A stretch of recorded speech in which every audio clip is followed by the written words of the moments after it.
사기든 요가든 다 긍정적인 어떤 효과가 다 있지만은 특히 이 가나선 수행은 마음을 근본으로 하는 수행이기 때문에 결국 우리가 이 마음에서 일어나는 여러 가지의 그러한 갈등적 요소들 이런 것들을 어떻게 우리가 다스리고 또 어려움들을 또 헤쳐나갈 수 있는가 이런 것들에 대한 기본적인 개념들을 조금 설명하고 있어요. 여러분 좀 읽어보셨어요? 그래서 지금 이제 우리가 살고 있는 이 현대 사회는 결국 경쟁, 무한 경쟁 시대라고 얘기를 하잖아요, 그죠? 결국 경쟁이라고 하는 것은 반드시 이제 이기는 자가 있고 지는 자가 있죠, 그죠? 그러면 이제 지는 자의 입장에서는 그것으로 인해서 여러 가지 심리적인 그런 어떤 문제들이 발생이 될 수밖에 없다라는 거예요. 그래서 우리가 이제 이 자본주의라고 하는 이 시스템 자체에서는 경쟁을 근본으로 하지만은 우리가 이제 선이라고 하는 입장에서 본다면 여기서 지금 교재에서도 살아보듯이 무한 향상의 길로 나아가는 길이 바로 선이다. 향상이라는 것은 예를 들면 경쟁을 통해서 이기는 자와 지는 자가 나누어지는 것이 아니라 함께 가는 거죠, 그렇죠? 그것을 우리는 다른 말로는 상생이라고도 표현합니다. 더불어서 함께 좀 뒤처지면 그 뒤처진 사람을 같이 좀 앞선 사람이 손을 잡고 함께 나아갈 수 있는 그런 것들이 이제 우리가 지금의 이 시대에 필요한 어떤 모습이 아닌가 생각합니다. 그래서 37쪽에서 보시면 우리 사회가 함께 더불어 살아가는 사회, 이게 결국 우리가 잘 사는 사회거든요. 그러니까 예를 들면 우리가 지금 사는 이 동네도 보면 잘 사는 동네가 있고 못 사는 동네가 있단 말이에요. 경제적으로, 그죠? 그러면 그 속에서 또 뭐가 생겨요? 차별이 생기고 차별로 인해서 소외감이 생기고 그로 인해서 또 사회적 문제들이 생기는 거예요. 그래서 이제 선이 추구하고자 하는 것은 바로 상생과 향상의 길로 나아가는. 자, 38쪽에 보시게 되면 그런 가운데서 우리가 이제 항상 중심을 잡고 가야 되는 것이 바로 항상 자기 자신을 바로 보자는 거예요. 자기를 바로 보자라는 이 말은 성철 스터즈님께서 예전에 이제 이 말씀을 하셔서 사회적인 하나의 어떤 이슈가 됐던 적이 있었죠, 그죠? 그래서 자기를 바라보자. 39쪽에 보시게 되면 자기를 바로 봅시다. 그죠? 그러니까 우리 모두가 자기 자신을 바로 알면 다른 사람과 다툴 일도 없고 갈등할 일도 없고 마음 상할 일도 없다 이 말이에요. 근데 이제 우리는 나를 모르면서 자꾸 남을 어떤 잣대의 기준으로 삼으려고 하다 보니까 여러 가지 문제들이 생기는 거죠. 유형무형할 것 없이 우주 삼라만상이 모두 자기다. 그러니까 예를 들면 나와 타가 자타가 나누어지는 것이 아니라 예를 들면 우리가 나와 이 지금 우주 자연이 서로 다른 것이 아니라 우주 자연이 바로 나고 내가 곧 우주 자연이다라는 거죠. 그죠? 여기서의 삼라만상이라는 말은 모든 우주 만물을 다 포함한 그런 표현이죠. 그러므로 이제 우리가 반짝이는 별이나 춤추는 나비, 그죠? 저 이름 모를 들풀조차도 결국은 우리가 모두가 자기다라는 거예요. 그래서 지금 이제 우리 이 21세기에 뭐 지금 전쟁이 일어나고 여러 가지 이제 그죠? 자연 재앙이 일어나고 하는 것은 결국 모든 것을 나와 타를 자타를 둘로 나누어서 보기 때문에 생기는 모습이다라는 거예요. 그래서 39쪽에 보시게 되면 결국 대립이나 투쟁 이것에서 벗어나기 위해서는 뭐가 돼야 돼요? 결국 내가 변해야 된다라는 말을 하고 있죠, 그죠? 근데 우리는 자꾸 뭐요? 상대가 변하기를 원한다. 나는 그냥 잘하고 있는데 상대가 변하기를 생각하는 거예요. 내가 변해야지 이 세상도 변한다라는 이제 말을 하고 있습니다. 그래서 밑에 줄에 보시게 되면 불교의 가르침과 선수행을 통해서 결국 내 자신이 변해가는 거예요. 우리가 수행이라고 하는 것은 변합니다. 근데 그 변화라고 하는 것은 나쁜 쪽에서 좋은 쪽으로 변해가는 것이 수행이에요. 근데 예를 들면 이제 우리가 간혹 수행을 하는 사람이 오히려 하지 않을 때보다 잘못된 방향으로 변해가는 경우들이 있어요. 근데 본인은 잘하는 줄 안다는 말이에요. 근데 그거는 왜 그래요? 자기를 스스로 성찰하지 못하고 그냥 외형적인 것만 예를 들면 내가 예를 들면 참선을 10시간을 했다. 10시간을 앉아 있었는데 막 그냥 집중도 잘 되고 좋더라. 이게 중요한 게 아니잖아요. 참선을 하면서 앉아 있는 게 중요한 게 아니고 일상생활 속에서 내가 내 마음을 어떻게 표현하고 어떻게 활용하고 어떻게 쓰느냐가 더 중요한 거잖아요. 그렇잖아요. 예를 들면 우리가 그래요. 제가 항상 우리 이제 여러분들에게 법당에 있을 때는 다 보살인데 요 문만 나가면 다 중생이 되는 거예요. 요 안에 있을 때는 다 보살이에요. 그래도 막 뭔가 착한 마음을 일으키려고 하고 보살의 마음을 내는데 요 문만 나가는 순간 다 중생이 되거든요. 그러면 안 돼요. 그거는 결국 이 안에서 수행을 잘못했다는 거예요. 안과 밖이 하나가 돼야 되는 거예요. 그죠? 그래서 우리가 수행이라고 하는 것은 자기 변화다라고 이렇게 얘기를 하는 겁니다. 수행이란 뭐다? 자기 변화예요. 그러니까 우리가 어떠한 수행을 하든지 내 자신이 변해가는 것을 느껴야 되는 거예요. 느끼지 못하고 그냥 외형적인 결과만 가지고 우리가 해서는 안 된다라는 겁니다. 그래서 이러한 확신과 가치관을 갖는 것이 바로 선수행에 있어서 첫걸음이다라는 거예요. 그죠? 그래서 수행이란 자기 변화다라는 겁니다. 자, 그 다음에 6장에 보게 되면 우리가 이제 이 선이라고 하는 것은 결국 깨어있는 삶을 우리가 살아가고자 하는 것이 이 선의 중요한 또 목적이기도 합니다.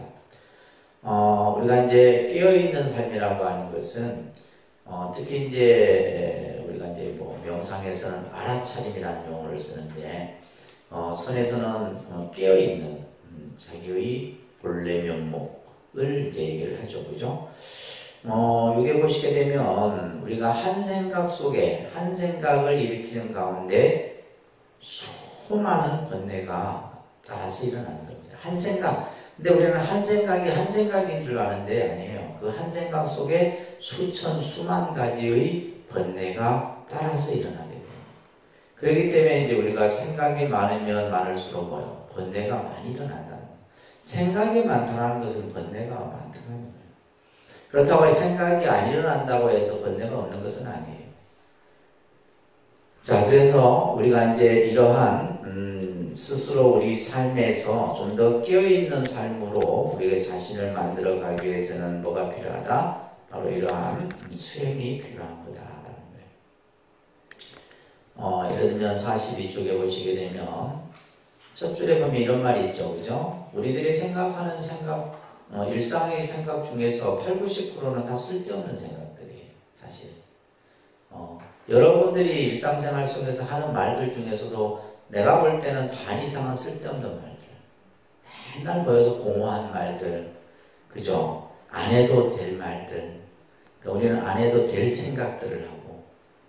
이런 것들이 이제 결국 뭐예요? 우리 스스로를 피곤하게 만드는 거예요. 우리 스스로를 피곤하게 만들고 결국 다른 이도 피곤하게 만드는 거죠. 그죠?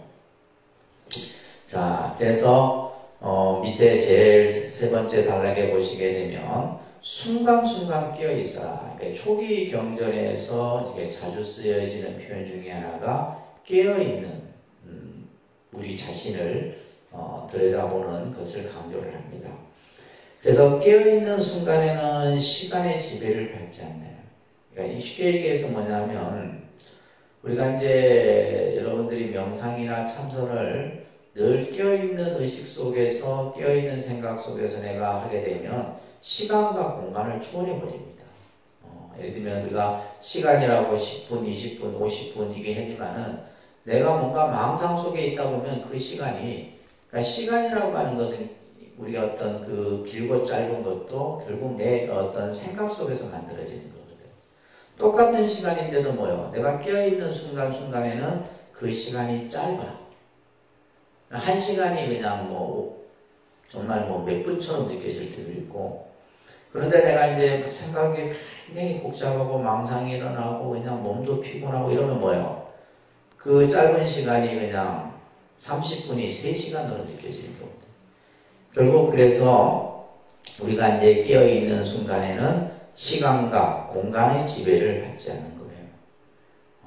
이런 말씀들이 우리가 이제 설해지는 겁니다.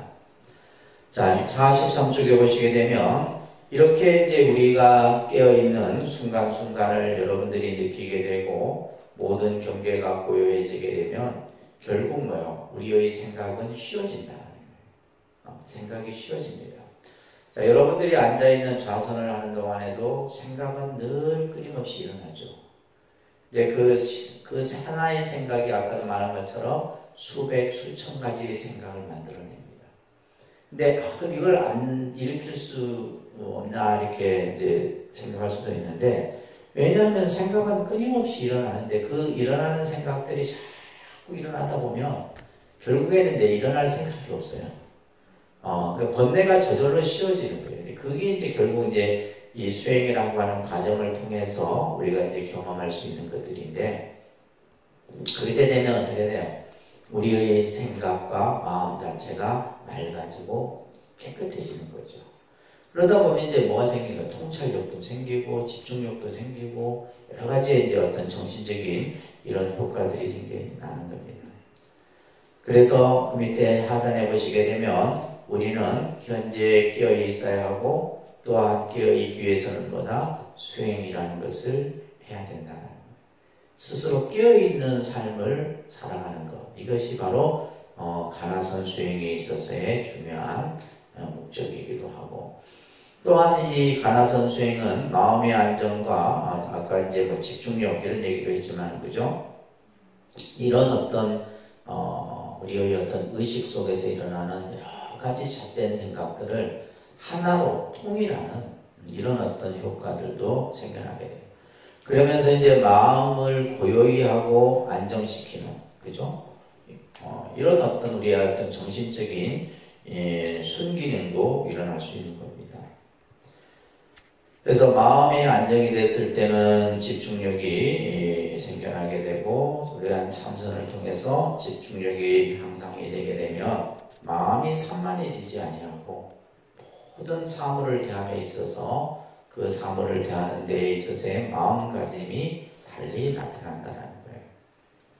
그러기 위해서 이제 여러분들 44초 넘겨보시게 되면 가나선이라고 하는 이 수행은 결국 화두라는 것을 통해서 화두 삼매에 들어감으로써 화두와 내가 하나가 되는 거예요. 화두가 내가 하나가 되고 그 하나된 마음 속에서 마음이 고요하고 평정해지는 이런 어떤 상태를 이제 닦아가는 방법이 바로 가나선 수행이에요. 또한 우리가 이제 선정이라는 것을 통해서 몸과 마음이 안정이 되게 되면 사실 그대로를 바라보는, 이것을 이제 있는 그대로 보는 거예요. 있는 그대로 보는 것. 근데 이제 우리 중생의 마음은 있는 그대로를 보지 못하고 가시감각적인 내가 보고 듣고 느끼는 어떤 감각에 의해서 우리는 모든 것을 생각하게 되죠. 그죠? 그래서 이러한 있는 그대로 바라보고 또한 마음이 맑아짐으로써 우리는 뭐예요? 모든 미세한 느낌도 알아차릴 수 있는 거죠. 이런 것들이 이제 결국 다 이러한 선정 수행을 통해서 얻어지는 겁니다. 그렇게 되다 보니까 이제 마음도 편안해지고 안정이 되니 호흡이 정밀해진다는 것은 호흡이 아주 가지런해지는 거예요. 우리가 이제 아직 수행이 익숙지 않은 사람은 호흡이 들쑥날쑥하거든. 호흡이 안정되어 있지 못하다 이 말이에요. 그래서 우리가 이제 호흡이라고 하는 것이 굉장히 중요해요, 사실은. 그래서 모든 수행에 있어서 수행법에 있어서 이제 호흡을 잘 이렇게 여러분들이 조절하는 것이 중요하다는 겁니다. 그렇게 이제 되게 되면 이제 건강도 자연히 좋아지게 되는 이런 것들이 이제 전부 수행을 통해서 만들어지는 효과라고 보면서, 자, 오늘은 가나선이란 도대체 뭔가? 지금까지는 이제 가나선이 여러 가지 어떤 뭐 효과, 목적 이런 것들에 대하여서 설명을 드렸다면 지금부터가 이제 본격적인 가나선에 대해서 기본적인 개념을 여러분들이 좀 이해를 해야 됩니다. 다음입니다. 선이란 내가 본래 부처임을 지금 이 자리에서 머리와 생각이 아닌 온몸으로 보고 느끼는 것이다. 자, 선이 뭐냐라고 했을 때 우리가 이제 선을 얘기할 때 가장 핵심이 뭐예요? 내가 본래 부처라는 사람이에요. 그래서 이제 나중에 이제 보면 본심시불이다. 마음이 곧 부처다. 이런 말이 나와요. 즉심시불이다. 마음이 꼭 부처다. 내 본래 마음이 바로 부처다. 여기서의 부처라고 하는 것은 청정하고 때묻지 않는 그죠? 내 마음의 근본 자리를 얘기하는 거예요. 우리가 단순히 뭐 예를 들면 신앙적으로 생각하는 그 부처가 아닙니다.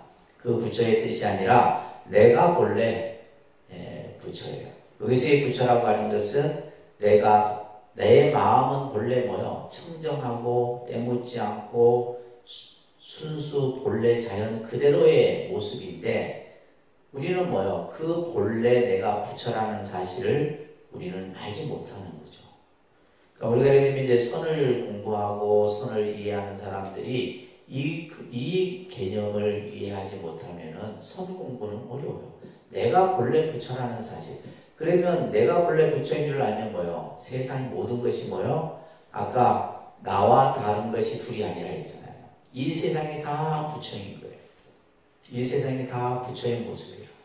근데 그러면 뭐요? 우리가 시비하고 대립하고 갈등할 일이 없겠죠. 그죠? 없다는 말이에요. 그래서 여기서 중요한 말은 머리로 생각으로 헤아리는 게 아니에요. 근데 우리는 머리와 생각으로 헤아리려고 해요. 그러니까 머리와 생각으로 우리가 이제 이것을 이해한다, 이해한다 하지 못한다라고 이제 생각하면 안 되는데 머리와 생각으로 하는 것을 이제 우리가 선에서는 앞에서도 말씀드렸죠. 이것은 뭐예요? 지혜라고 해요. 다른데 지혜. 알지자 알해자에서 이게 지혜인데 이것을 아르마리라고 해요. 아르마리라는 말을 여러분들이 계속 들을 거예요. 그런데 아르마리. 우리가 이제 예를 들면 내가 머리로서 무언가를 헤아리고 또 내가 생각으로서 뭔가 분별하고 하는 것들은 전부 아르마리예요. 그래서 이제 우리가 선에서는 생각을 일으키지 말아요. 생각을 일으키지 말아요. 다음에 머리로서 헤아리지 마라. 이런 표현들을 하는데 그 개념이 전부 아르마리예요. 이 아르마리는 가나선 수행에 있어서의 제일 큰 병적인 암적인 요소예요. 이게 이제 결국 우리들을 이 지혜는 뭐냐면 모든 것을 뭘 해요? 분별을 합니다. 뭐 한다고요? 분별을 해요.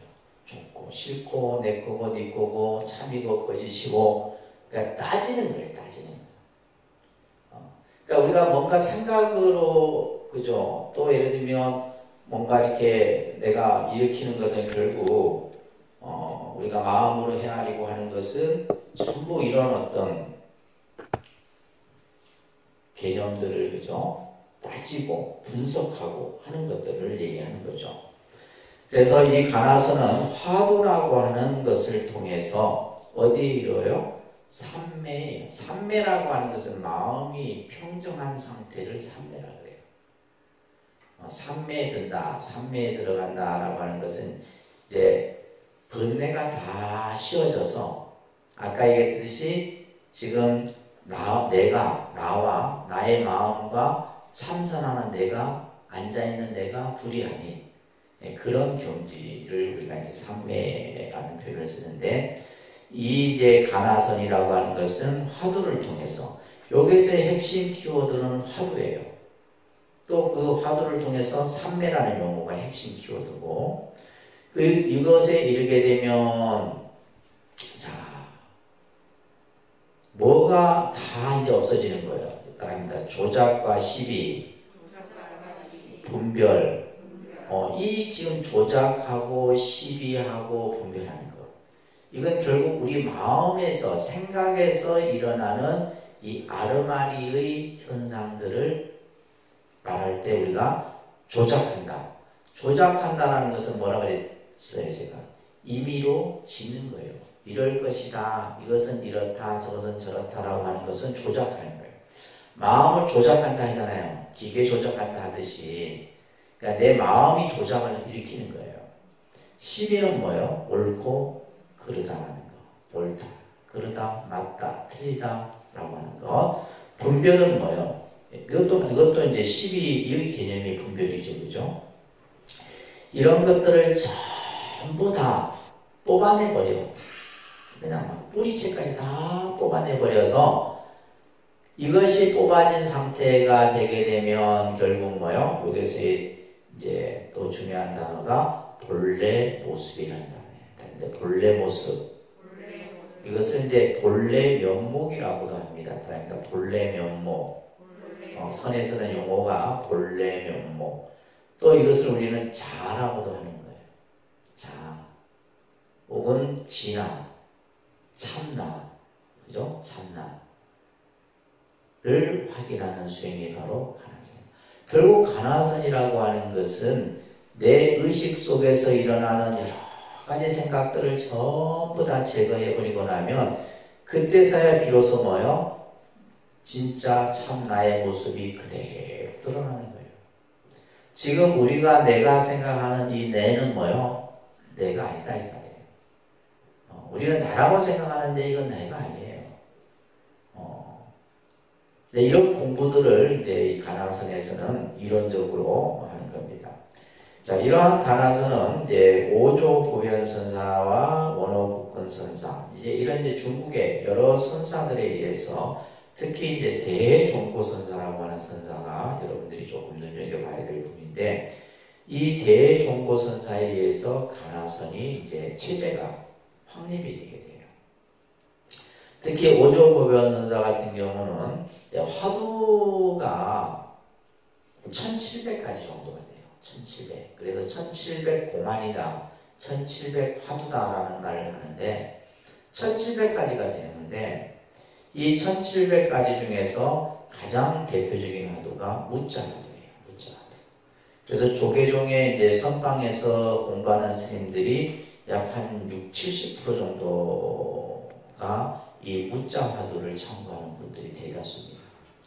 그래서 이 무자화두를 강조하면서 이제 화두 참선이 본격화되게 됐는데, 특히 원어국근선사가 벽암록이라고 하는 저서가 있는데, 그러니까 우리가 이제 이 선사들의 언행이나 또 법문이나 이런 깨달음이나 이런 것들을 이제 모아놓은 책들을 어록이라고 해요. 어록.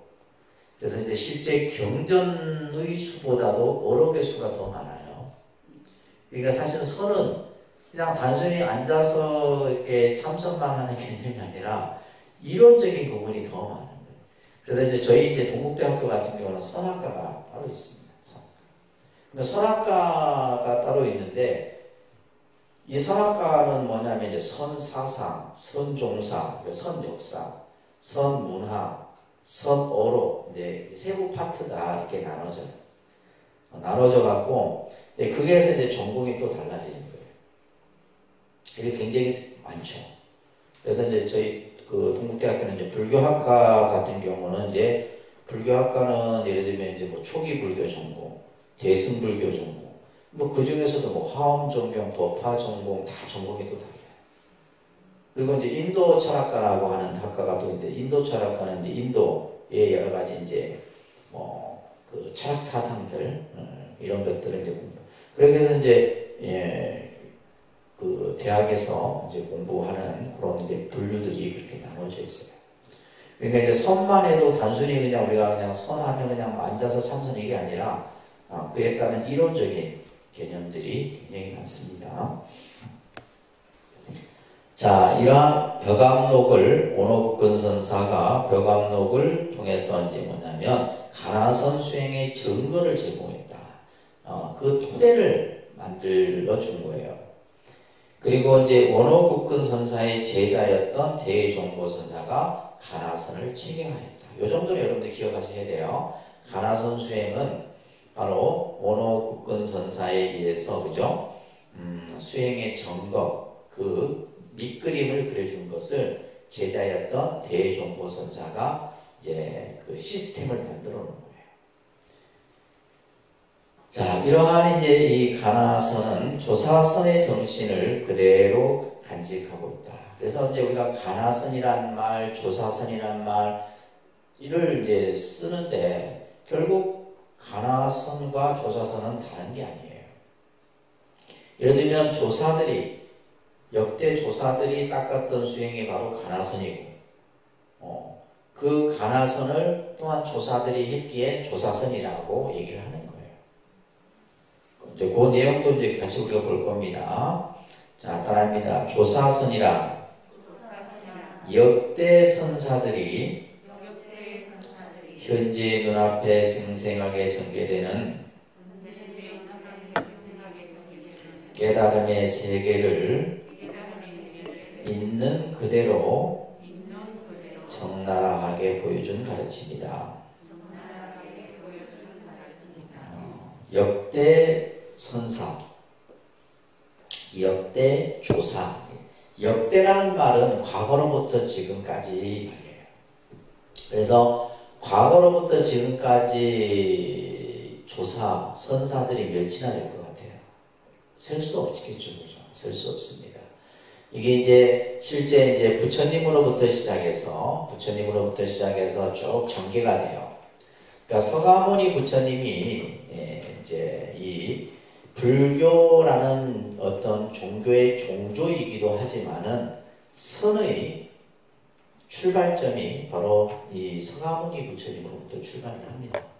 그래서 예를 들면 이제 불교의 교주인 서가모니 부처님의 이 법을, 깨달음을, 그러니까 깨달음이라고 하는 것은 전해지는 거죠.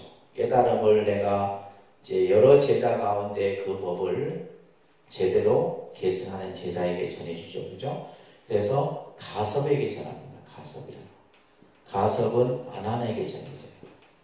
아난에. 그래서 이제 우리 그 어른 스님이 한 분이 계시는데 이 스님은 법상에 올라가면 항상 제일 먼저 하는 말이 나는 서가모니 부처님의 멧대 손이다. 그게 이제 역대의 조사들의 저도 멧대 손이 됩니다. 왜냐면 조계종 스님들은 다 그 법맥을 전부 다 잊고 있어요. 그래서 예를 들면 아난에게 전해지고 그죠? 쭉 전해져서 이제 이 인도로부터 쭉 전해지는데 이제 바냐다라라고 하는 스님이 계세요. 바냐다라. 이 바냐다라라는 스님이 누구에게 법을 전하냐면 달마에게 전합니다. 누구에게 전한다고요?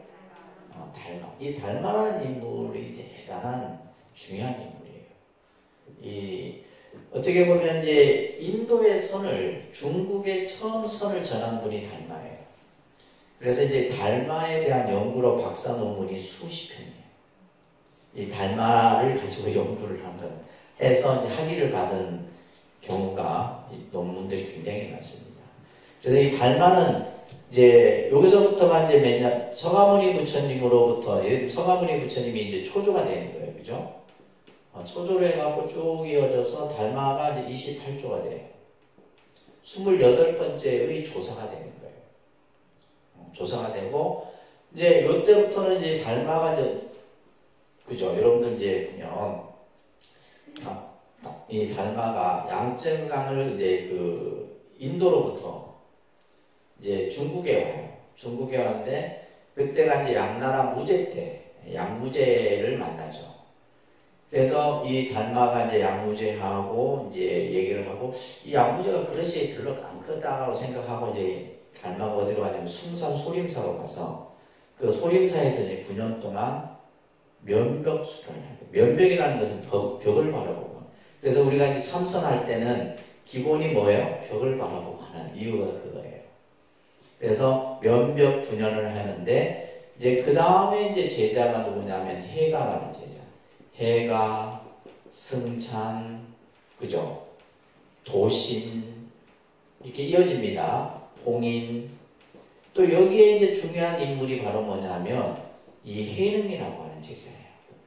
육조 해능이라고 해요. 육조 해능. 그러니까 이제 우리나라의 선법은 육조 해능의 선법이 전해집니다. 이제 육조 스님 밑에는 이제 뭐 여러 또 선사들이 있어요. 그러면 이제 여기까지 하게 되면 33조사가 돼요. 그죠? 28, 29, 30, 31, 32, 33.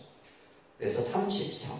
그러니까 서가모니 부처님으로부터 쭉 법이 전해져서 그 법이 해능에게 전해지게 되고, 해능의 제자 중에 이제 제자의 제자였던 이제 서당지장이라고 하는 스님이 계시는데, 이 서당지장 스님이 당시 이제 이때가 어느 시대냐면 해능 스님과 요 시대가 당나라 시대예요. 당나라.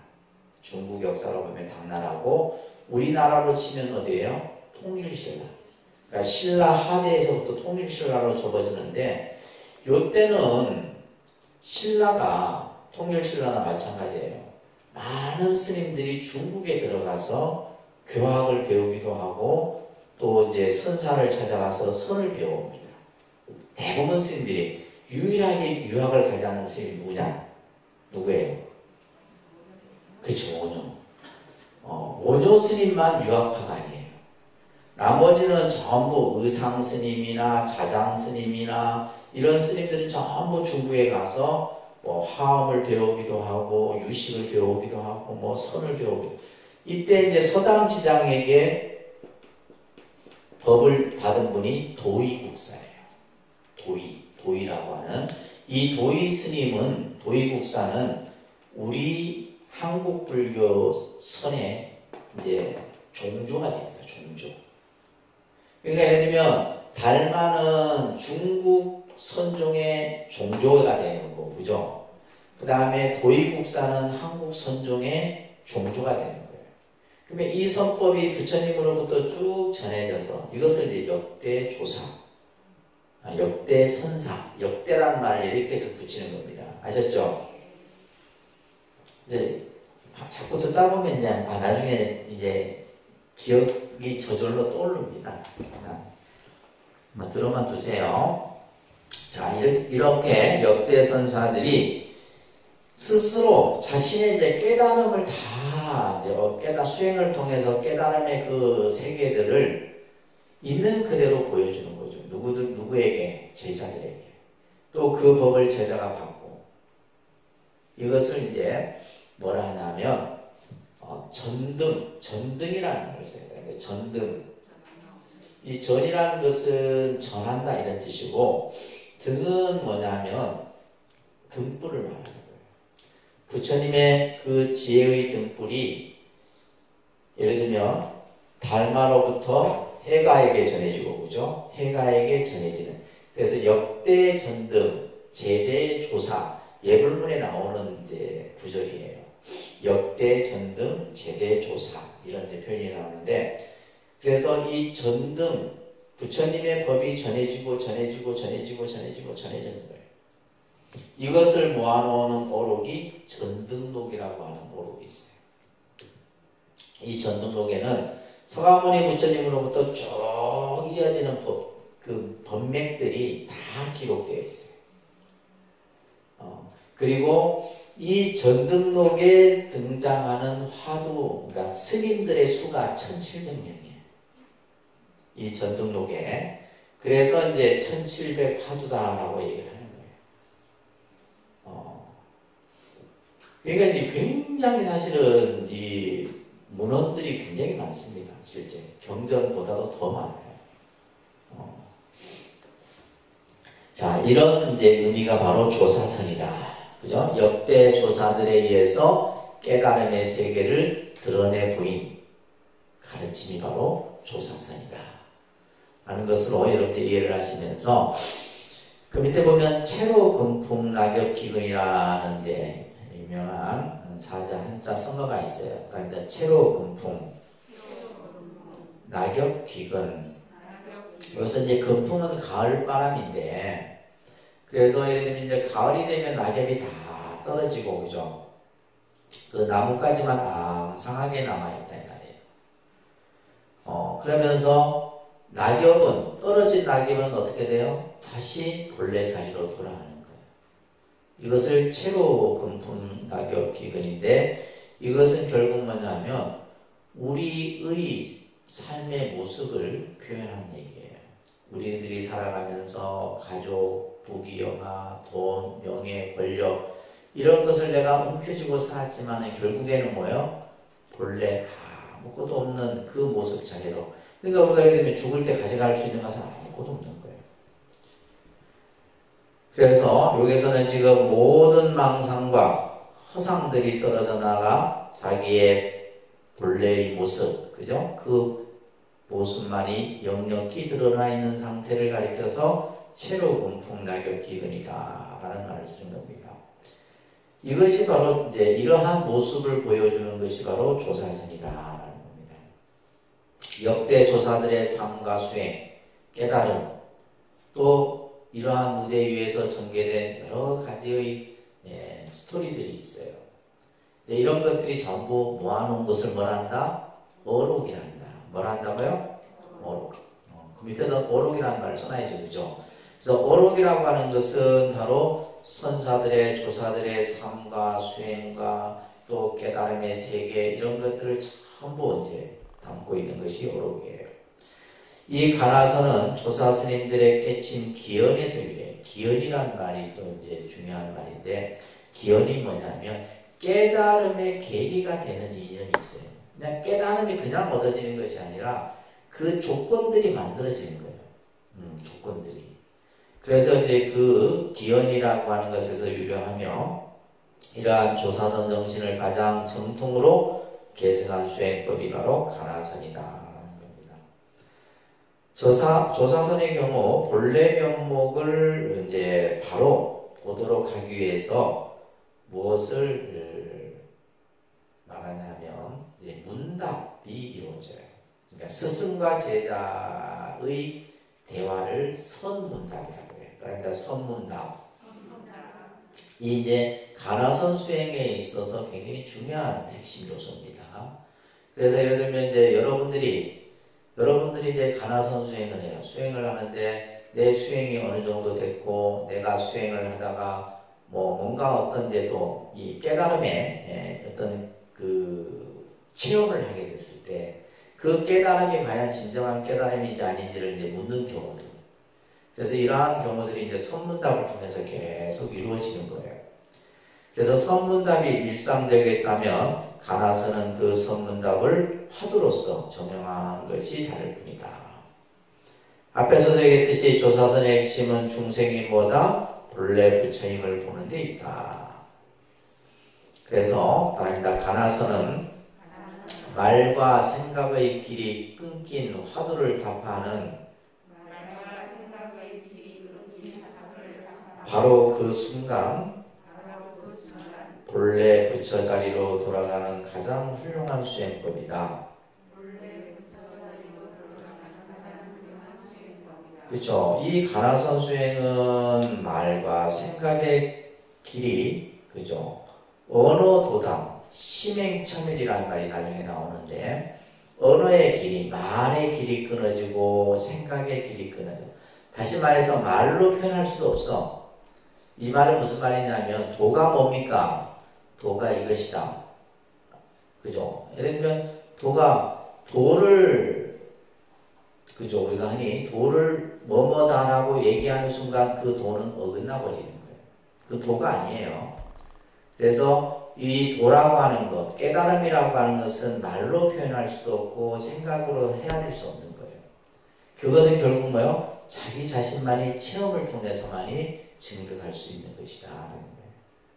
그래서 이러한 말과 생각의 길이 끊긴 그 화두, 이 화두는 뭐라 그랬습니까? 본질적인 의문. 화두를 뭐라 한다고요? 본질적인 의문을 화두라고 해요.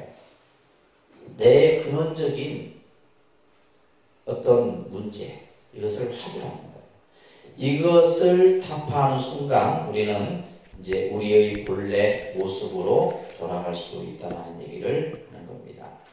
그렇기 때문에 가나서는 다시 이제 정리를 하면 따릅니다. 화두를 두르고 간절히 의심에 들어가 그 화두를 타파해 깨달음을 얻는 수행법이다. 가나선이 뭐냐? 가나선이라고 하는 이 의미는 이제 가나선, 화두를 가난다 이런 뜻이에요. 간화할 때 우리가 지금 이제 한국 불교의 전통 근본 수행법을 가나선 수행법이라 하는데 이 이제 간한다 이런 뜻이에요. 이 한자는 볼간자인데 눈으로 보는 것이 아니에요. 눈으로 단순히 보는 개념의 간자가 아닙니다. 그래서 간화, 이게 화자는 뭐예요? 여기서 말하는 화두를 얘기하는 거예요. 그러니까 내가 가진 본질적인 의문을 뭐 하는 거예요? 끊임없이 그것을 의심에 들어가는 거예요. 의심을 계속 일으키는 거예요. 이 의심을 계속 일으키는 것을 간절히 의심에 들어간다.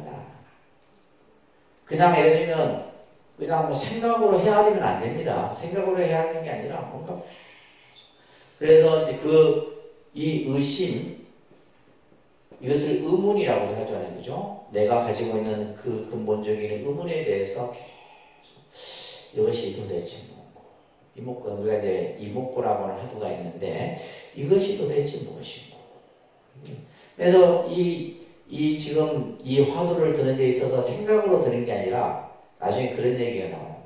360마디의 그 골절과 84,000의 모공이 이 화두와 하나가 되어야 된다. 네, 그런 이제 이 조사 스님들의 표현이 나와요. 그래서 이 화두에 대한 의문을 계속 드는 거예요. 내가 가지고 있는 본질적인 그 문제에 대해서. 그러다 보면 이게 이제 점점 의문이 어떻게 돼요? 커져요. 그것을 의단이라고 해요. 그러니까 의단이란 말은 의심덩어리예요. 의심덩어리가 쭉 커져요. 이게 커지다가 어느 순간 뭐예요? 이 의단이 탁 깨뜨려져 버려요. 이것을 의단타파다 이렇게 표현했습니다. 의단이 그냥 탁 깨져버려요. 그 순간을 이제 우리는 뭐라 해요? 깨달음을 얻는 순간이라고 얘기를 합니다. 가나선에서는. 그래서 여기서 말하는 것처럼 간절히 의심에 들어가서 화두를 타파해서 깨달음을 얻는 수행. 이것이 바로 가나선. 가나선이 어떤 수행인지 좀 이제 이해가 됩니까? 예. 근데 문제는 뭐냐면 이거예요. 내가 지금 뭔가 의문이 간절해야 되는데 의문이 간절히 안 들면은 생각이 자꾸 안 된다는 거예요. 그래서 이제 우리가 이제 참선 수행을 하는 분들이 이제 납자라고 그러죠. 납자 이런 분들이 이제 이 공부를 하기 전에는 자기의 의문, 내 공부에 대한 의문을 가집니다. 의문을 가지고 예를 들면 내가 어느 선사를 찾아가서 스님, 예를 들면 부처가 무엇입니까? 도대체 부처란 게 나는 뭔지를 모르겠어. 그럼 도대체 그 부처가 뭡니까? 라고 묻는데 그 물었을 때 이 선사가 부처란 똥막대기다.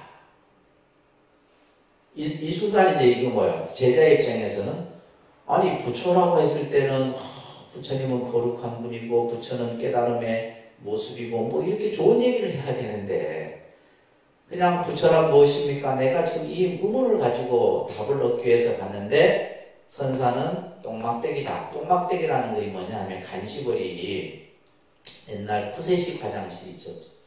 여러분들 아세요? 푸세식 화장실을 해서 볼일을 보면 이게 자꾸 쌓여요. 쌓이는 것을 이렇게 풀어서 이렇게 해치는 것을 간식거리라는 거예요. 그걸 이제 비유를 얘기한 건데, 그 순간 이 제자는 뭐예요? 말문이 딱 막혀버린 거예요. 생각이 딱 막혀버린 거예요. 그러면 도대체 왜 간식거리라 했을까? 그죠? 의심이 생길 거 아니에요. 그렇게 이제 공부를 해 나가는 모습들이 이 가나선 수행에서 보여지는 거예요. 예를 들면 도가 뭐냐? 도가 무엇입니까? 무엇을 도라 합니까? 라고 했을 때 이 도에 대해서 막 궁금한 거예요. 도에 대해서 나는 이걸 정말 평생을 도를 위해서 도가 무엇인지에 대해서 공부를 했는데 그랬더니 선사가 평상심이 도다. 도라고 하는 것이 무슨 뭐 거창하고 뭐 어디 뭐 우주를 뭐 그냥 가만히 알고 이게 아니라 평상심이 도다. 이런 것들이 바로 선이에요. 선이라고 하는 것은 다시 말해서 우리가 이론적으로 어떤 사유를 통해서 지식을 통해서 책을 통해서 얻어질 수 있는 답은 있다 없다? 없다라는 거예요. 그래서 답 없는 답을 찾는 거예요. 그래서 어려운 거예요. 선이 왜 일반 사람들에게 어렵게 느끼냐면 답이 없어요. 답이 없는데 그 답을 찾으려고 하니까 쉬워요, 어려워요? 어려운 거죠. 근데 이제 여기까지 가는 것은 정말 막 그냥 우리가 예를 들면 여러분들 생각해 보세요. 하루에 10시간씩 30년을 이 가나선 수행을 했는데도 그 답을 찾지 못해. 그러면 이 공부는 잘못된 공부다라고 할 수 없는 거예요. 그렇게 자기 공부를 탁 지어간 사람은 어떻게 돼요? 일단 보면 우리가 이말 선기가 느껴진다는 표현을 쓰는데 마음이 평화롭고 그죠? 그러니까 이 기본적으로 마음이 안정되고 마음이 평화롭고 뭔가 마음씀이 다르고 이런 이것이 깨달음의 목적은 아니거든. 근데 그런 것들은 다 이룰 수 있다 이 말이에요. 근데 마지막 이제 그 결승점을 통과를 해야 되는데 못 통과를. 이런 이제 공부입니다. 이 선이라는 것이. 그래서 화두를 가나되 여기서 이제 화두를 가나는 선을 이제 가나라는 말을 쓰잖아요, 그죠? 화두를 그저 스쳐가듯 보는 것이 아니라 화두 속 깊이 몰입해 들어가서 화두와 내가 하나가 되어야 된다. 그래서 이것을 화두를 든다, 화두를 참고한다 이런 말을 쓰는 거예요. 아시겠죠? 그래서 가나선의 제일 핵심 키워드가 가장 중요한 키워드가 뭐다? 화두라는 말이에요. 화두입니다. 아셨죠? 이 화두를 가나는 거예요. 그러니까 우리가 예를 들면 이제 뭐 사념처 수행이나 명상 수행은 어떤 대상에 대해서 가나는 거예요. 대상에 대해서 집중하는 거거든요. 그 대상에 대해서 집중함으로써 현재 지금 내가 일어나고 있는 뭐 불안, 초조, 걱정, 근심 이런 생각들이 쉬워져 버립니다. 근데 중요한 것은 내가 예를 들면 명상이나 사념처 수행이나 관법 수행을 할 때는 그것이 유지가 돼. 근데 예를 들면 이제 또 일어나고 나면 뭐예요? 평상시 또 다시 생기는 거예요. 그렇다고 예를 들면 우리가 밥도 안 먹고 24시간 내에 앉아있을 수는 없잖아요. 그래서 이제 이 가나선 수행 같은 경우는 앉아서도 화두를 참고하고 길을 가면서도 참고하고 밥을 먹으면서도 참고하고 잠을 자면서도 참고하는 거예요. 그렇게 돼야지만 이 화두에 대해서 내가 생각이 간절히 들어갈 수 있는 공부가 된다는 거예요. 그래서 여기서 화두 속으로 사무치게 그것을 파고 들어가야 돼요. 화두라는 것은 말길과 생각의 길이 끊어진 부처님과 조사의 말이다. 이것은 인간의 생각과 말이 그것을 더듬을 수 없어요. 말 이전의 말이라고 해요. 화두를 이 두자가 이게 이제 화두할 때 머리 두자인데 말을 하기 이전의 말이다 이런 뜻이에요. 원래 이 화두라는 말이 그러니까 말을 하면 어긋나 버리는 거죠. 그래서 예를 들면 이제 선사들 이제 이 어록에 보면 이것이 무엇이냐 이게 뭐예요? 이게 뭐냐 제자들한테 이게 뭐냐 예를 들면 말을 해도 30방 말을 안 해도 30방 이런 이제 선사들이 제자들을 가리킬 때 자 이거는 죽비란 건 누구나 알잖아. 죽비라고 했을 때는 이미 뭐예요? 내 생각의 지식에서 만들어낸 거예요. 그죠? 생각의 지식에서. 우리는 죽비라고 하는 것을 이미 알고 있기 때문에 죽비라는 게 아니에요. 근데 그것을 말을 해도 틀렸고, 말을 안 해도 틀렸다. 그러면 도대체 이것이 무엇이냐? 뭐 이런 식의. 그러니까 이 선 공부는 저도 이제 불교 공부도 하고, 뭐 교학도 하고 이제 했지만은 이 선의 선사들의 이 어록을 접할 때 제가 내 느낌으로는 야, 이게 불교다 하는 생각이 실제로 들었어요. 뭔가 이제 이 뭔가 살아서 이게 막 생동하는 이런 어떤 느낌. 그러니까 우리가 어떤 생각으로 이렇게 헤아릴 수 없는 그런 또 다름의 어떤 세계, 이런 것들이. 그러니까 이제 지금의 우리 조계종은 끊임없이 화두 참선의 수행법이 중심이 될 수밖에 없는 거예요. 이 세계에 한번 들어가게 됩니다. 그런데 단지 뭐예요? 일반인들 입장에서는 접근하기가 어려운 공부다라는 것이 단점이에요. 왜냐하면 이제 그렇게 하려고 하면 여러분들도 할 수는 있겠죠. 할 수는 있겠지만은 이제 그만큼 이제 수행이라고 하는 것은 내가 뭐가 많이 필요한 거예요. 시간이 많이 필요한 거예요. 근데 여러분들 시간이 한정되어 있잖아요. 쓸 수 있는 시간이. 그렇기 때문에 이제 지속적인 공부가 어려운 겁니다. 그래서 말 이전의 말이요. 따라합니다. 화두는 말 이전의 말이요. 생각이 일어나기 이전의 생각이다. 화두가 뭐냐? 말 이전의 말이고 생각이 일어나기 이전의 생각. 생각이 일어나 버리면 이거는 틀린 거예요. 그래서 화두를 들면 사유의 자취와 말의 자취가 싹 사라져버려요. 이 사라진 자리에 뭐가 나요? 본래 면목이 그대로 드러나는 것이 선이다. 자, 있는 그대로 우리가 볼 때 진리가 또한 주인공이 그것이 아무런 감각 없이 그대로 드러난다. 본래 모습이 그대로 드러난다. 그래서 이제 스님들이 공부하는 교재 가운데 첫 구절에 이렇게 나와요. 주인공아 청하언하라.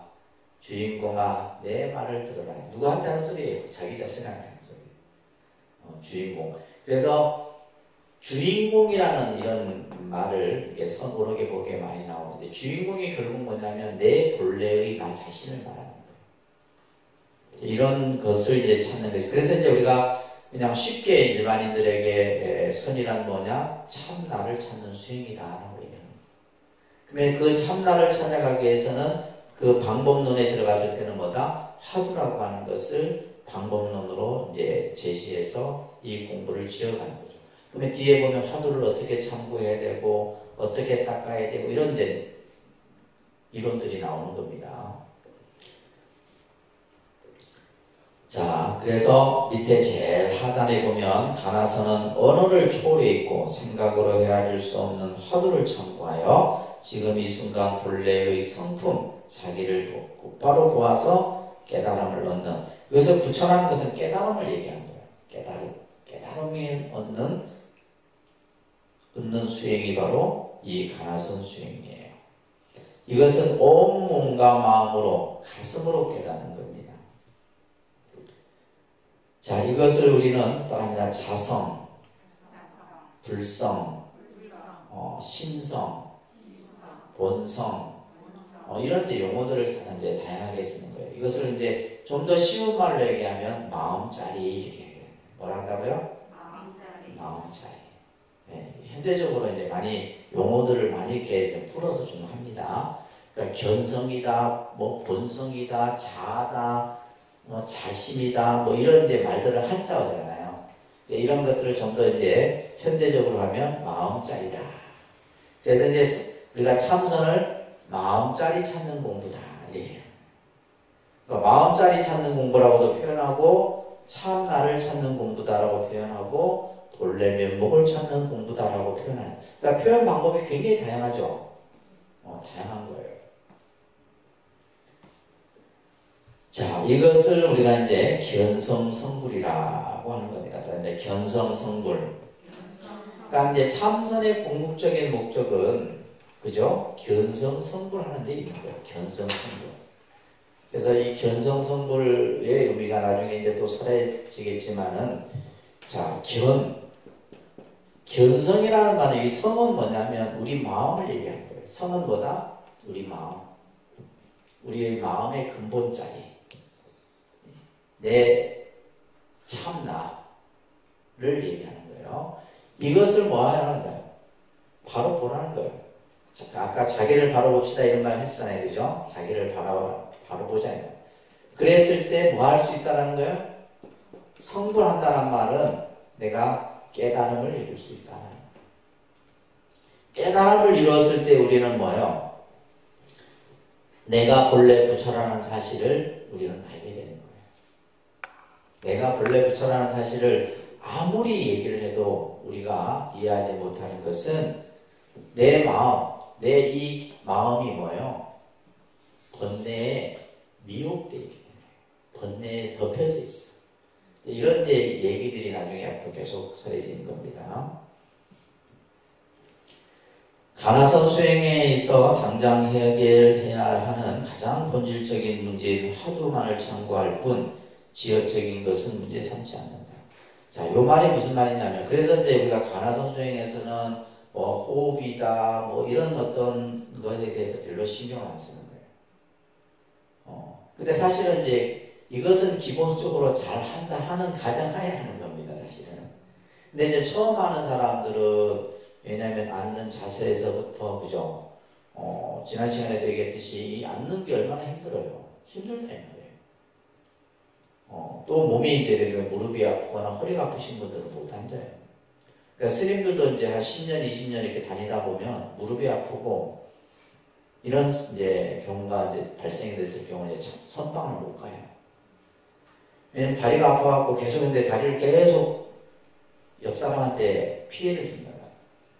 이제 그러다 보면 이제 그런 스님들은 어디로 가요? 혼자서 톡을 해서 수행해요. 공부가 안 되죠. 공부는 대중 속에서 해야지 공부가 되는 거예요. 그러니까 내가 여럿이 앉아있을 때 내 공부가 같이 만들어져 가는 것이지, 혼자서 이렇게, 그거는 이제 어느 정도 공부가 다 완숙된 상태에서는 가능한데, 그러지 않으면 힘들다. 그래서 이게 쉬운 건 아니에요. 우리가 앉아서, 오랜 시간 이게 하는 것이 쉬운 건 아니에요. 그래서, 화두 자체를 이제 중요시 여기지 다른 것은 지엽적인 것들은 이제 문제 삼지 않는다 이 말이에요. 자, 밑에 하단에 보시면 우리가 이제 이 선에 있어서의 깨달음이라고 하는 것은 결국 마치 캄캄한 방에 불을 탁 켰을 때 환해지는 것과 같은 개념이 바로 이 깨달음을 얘기하는 겁니다. 자, 그런 얘기들이 설해지고 있고요. 좀 미리 좀 읽어보세요. 읽어보고, 이제 그 밑에 하단에 보면 이제 치모곰이라고 하는 용어가 나오는데, 이 치모곰은 우리 번뇌를 끊어버리는 칼을 이제 비유해서 치모곰이라고 해요. 치모곰. 그래서 이제 그 임재의 의연선사 같은 경우는 그 임재록에 보면 그런 말이 나와요. 내가 수행을 하는데, 그죠? 내가 지금 수행을 하는데, 예를 들면 부모와 부처와 누구든지 내 수행에 방해가 된다면, 부처를 만나면 부처를 죽이고, 조사를 만나면 조사를 죽이고, 부모를 만나면 부모를 죽이는 이 구절이 있어요. 근데 여기에 단서는 뭐냐? 내가 이 수행을 하는데 수행에 반대되는 것들은 싹 다 베어버리라는 거예요. 임재선이 좀 그런, 그래서 우리가 보면 선도 보면 좀 온화하고 부드러운 선풍이 있는 선풍이 있고, 이거는 주로 이제 조동종 같은 경우에 일본 선이 좀 그래요. 일본 선풍은 좀 여성적이고 부드럽고 온화해. 우리 이제 한국에서는 이제 임재선이라고 해요. 임재종풍인데, 임재종풍이 이제 해능으로부터 이어지는 선풍이에요. 임재 스님의 선풍인데, 이 선풍은 마치 뭐가 되면 장군과 같은 선풍이에요. 그러니까 막 그냥, 그래서 이제 우리가 보통 이제 선사들이 보면, 무예, 막힘없이 막 그냥 막 하는 이런 어떤 기질이 좀 남아있는 거예요. 그래서 이제 어떤 이제 그 불교를 좀 이렇게 비하하려고 했던 어떤 다른 종교의 성직자가 앞뒤 다 떼고, 야, 불교라는 종교는 막 부처를 만나면 부처를 죽이라 하고, 막 조사를 만나면 조사를 죽이고, 부모를 만나면 부모를 죽이라 하는, 뭐 이런 식의 이제 이렇게 비하하는 이런 이제 설교를 해갖고 좀 사회 문제가 됐었는데, 그러니까 뭐냐면, 우리가 말도 그렇잖아요. 앞뒤 정황을 다 담고 얘기를 해야 되는데, 이제 그것만 가지고 본다면, 좀 불교는 진짜 막 모든 걸 다 그냥 막 없애버리는 그런 가르침이라고 생각할 수도 있는 거예요. 바로 이제 이 침묵음이 바로 그런 겁니다. 결국 내가 수행을 하면서 수행을 하는데 화두를 드는데 그 화두 가운데 일어나는 여러 가지 분별적인 생각 이런 것들을 다 끊어버리는 칼을 침묵음이라는 표현으로서 쓰고 있습니다. 그래서 이 침묵음으로 우리가 가지고 있는 고정관념, 생각, 판단, 가치기준, 이성적 사유, 나라는 생각, 무의식의 흔적까지, 그러니까 우리가 가지고 있는 모든 의식 속에서 일어나는 모든 것들을 전부 뭐 해버리는 거예요? 싹 베어버렸을 때 자기의 본래 모습이 그대로 드러난다. 근데 여기서 말하는 어떤 내 생각, 판단, 가치기준, 이성적 사유, 나라는 관념, 이것을 가지고 있는 이상은 공부가 안 되는 거예요. 이것이 싹 없애버리는, 끊어버렸을 때 이제 이 가나선의 본래의 수행의 모습이 드러날 수 있다라는 것을 얘기하고 있는 내용입니다. 자, 오늘은 여기까지 조금 하고요. 좀 정리하셔서 5분 후에 명상 선실로 공부를 하시기 바랍니다.